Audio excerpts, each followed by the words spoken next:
started this year looking at the relationship between the people of Mansfield, their local government, and the University of Connecticut. There's a huge amount of history that we're uncovering and sharing, showing all the changes that have happened at the university, their impacts on the local community, and many concerns that are being expressed about the quality of life and how it's changing. So we have two guests here today that will continue our conversation. These programs are shared on Facebook in the Mansfield Neighborhood Preservation Group, on other websites, and they're also available here streaming 24/7 on the charter website at ctv192.com. So we're going to focus with our guest today, and we're going to take a look at the relationship between the town council and the university over the decades to show how much has changed. So I'm very happy to have back on the program today Charles Vidic. He has been a great support for the program, a great information research. He's the president of Charles Vidic Associates. Charlie, thank you very much for being here today. Oh, thank you, John. Good to have you back again. And I'm very happy to have for his first visit today Bruce Bellum. He's a longtime resident. He was a member of the Mansfield Town Council for 13 years, beginning in 1993, and he's here to share some of his experience and observations about the changes we're talking about. So, Bruce, thank you very much for being here today. Well, thank you for inviting me. You bet. So, as our lead guest right now, maybe you could start us off with some of your experience on the council and some of the changes you noticed, and how the university has changed the way that it relates to the town and the government in all kinds of ways. Well, when I first became involved in town council, I had lived in town for 10 or 12 years prior, and didn't have much connection with the University of Connecticut. But in my involvement with the town council, at first things were relatively in balance. But as time went on, it became clear to me that the University of Connecticut exerted what I thought of as an undue influence over town council decisions.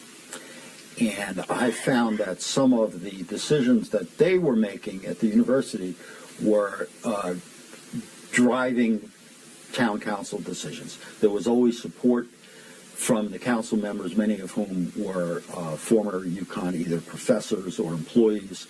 And in fact, I think in the time I was living in Mansfield, I think every mayor we've ever had was either a former professor or employee of the university. So there was that kind of connection. And from my perspective, as time went on, it got sort of out of balance. And to the point where one incident that stood out for me was when our state representative at the time, Jonathan Pelto, and our current Lieutenant Governor, Nancy Wyman, actually proposed that the Department of Transportation come in with a project to four-lane 195 from Interstate 84 in Tolland all the way down to Jackson Street. In Willimantic. In Willimantic. A four-lane highway. Four-lane highway, right through the middle of Mansfield, because they were trying to accommodate the university's, need to get students in and out, and especially as move-in day and move-out day. Sure. So they wanted to four-lane it, which of course would have disastrous effects on anybody who lived along the way, from my perspective. That only got derailed when one of local residents, Peter Newcomer, got some people together and went to a DOT meeting in Tolland, and he actually went and passed out flyers all through Tolland, letting people know what this is going to be about. And It was so unpopular that it sort of died in infancy. But it gave you an idea of how a statewide decision that would have impact locally, but also statewide, because you pay money for these things. Oh, sure. Was being driven by the University of Connecticut without regard for either environmental impact or the local residents and their lifestyles. Yeah. Now, there's been an incredible amount of change. I came to the area in the late 70s, and I worked at UConn for a long time. So I saw a lot of the changes firsthand as a member of that community. And as the town council tracked those changes, what was your sense of the idea of local government as a check on either commerce or local activities, as a way to have a balance between citizens' needs and local concerns and the wishes of any business entity to grow and, prosper? But there's a check and balance involved, and local government is there supposedly to provide a check and balance. and to make it open and participatory. So what are some of the things you saw and how that balance shifted? And that's worth bringing up because of the series that we're doing now, where we're looking at the impacts of that imbalance. Well, there was definitely a change, and there was definitely a political decision-making process, I'll call it, that had great impact on how the town related to the University of Connecticut. And that was that essentially it got to the point where the only impact that that the town had would be to organize, citizens organizing, because the town council was really not about to oppose the University of Connecticut. That's not the way they saw it. That's not what they wanted to do. And as time went by, from my perspective, the town council sort of became an arm of the University of Connecticut. And here's an anecdote. Over time, as you might imagine, I became known to the administration at UConn as someone who was not their friend. Well, 13 years of service, you had time to do a lot of things. I had time to do a lot of things, most of which they didn't like. But what they did was they started organizing and coming to and getting people from UConn, who I had never seen before, come to the Democratic caucus where we were going to establish our slate for the next election to try to get me off. And in the last election, and I think I was elected 7 times, in the 7th election, I remained on that ballot by 1 vote. That's close. It was very, very close, and unfortunately, they got rid of someone who was actually a very good and even-handed, council member. But what they did was they started, from my perspective, packing the town council with people that they could rely on, and so whether or not the town council was arguably pro-UConn or not, by the time I left, it was definitely, from my perspective, an arm of the University of Connecticut. Right. Now, I'm going to ask a question now that could bring Charlie in on this, because something that we've touched on in previous episodes, and I don't want to use a lot of time now in our shorter segment, is when UConn was given the gift of autonomy. Because prior to a certain time, UConn was more under state oversight, like any large institution might be, because of the amount of money that's invested and its impact. But at some point, UConn was given total freedom with very little public accountability. Can you describe how that happened and how the council either responded to that and what things you noticed in your years of service that freedom produced? Well, actually, that started before I ever came to Mansfield. And I know this because I have a unique perspective, I think. I was working for the state of Connecticut in what was then called the Personnel Department, which later became DAS, Department of Administrative Services. Right.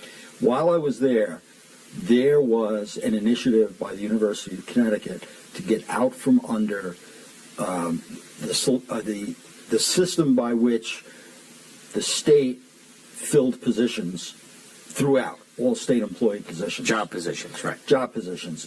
In the past, any state agency that wanted to create a job position, let's say they wanted to create, DOT wanted to create Engineer 1. Yeah. They had to go to the Department of Administrative Services and say, here's the job we want to create.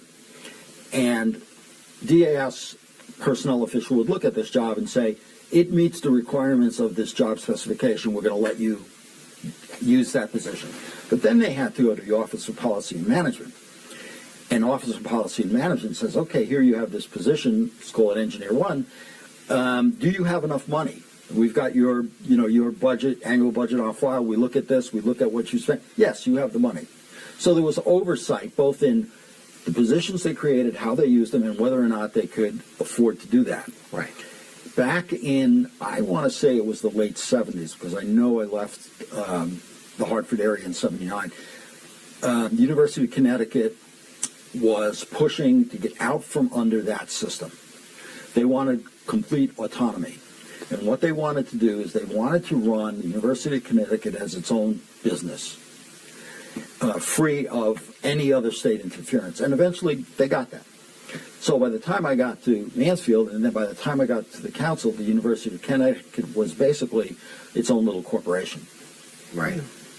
So one thing I want to do now, some of the programs in our series are a half an hour. This one is 15. We're alternating. But I want to reference again some incredible research that Charlie has done that produced several blogs that are available right now. And these have a lot of history of legislation, actions, consequences, local impacts. And anybody that's new to the area should read these as basically lost history. If you've been in the area for a long time, you may have forgotten some of this history, but these blogs are all available through the Facebook page of the Mansfield Neighborhood Preservation Group, MNPG. And if you go there after our show today, you'll be able to follow up on the things, because they're bringing up very large issues that go way beyond our time, but they're important. And if you learn the history, it will help you to think about the future in a different way. Charlie, could you briefly run down some of the major impacts that have happened since Yukon was given its autonomy that people could look at? Well, there are a number of significant environmental issues. Probably one of the most important is water. We can live without air for maybe 2 or 3 minutes, and we can live without water for maybe a week or two. So when you run out of water, which Yukon did in 2005, at least it became a public event and everyone knew it. In reality, I've learned that it was going on all the time in the 50s and 60s, according to those who lived near the well sites. But when it became obvious that Yukon was draining the Fenton River on a regular basis, it became clear nobody was overseeing what Yukon was doing.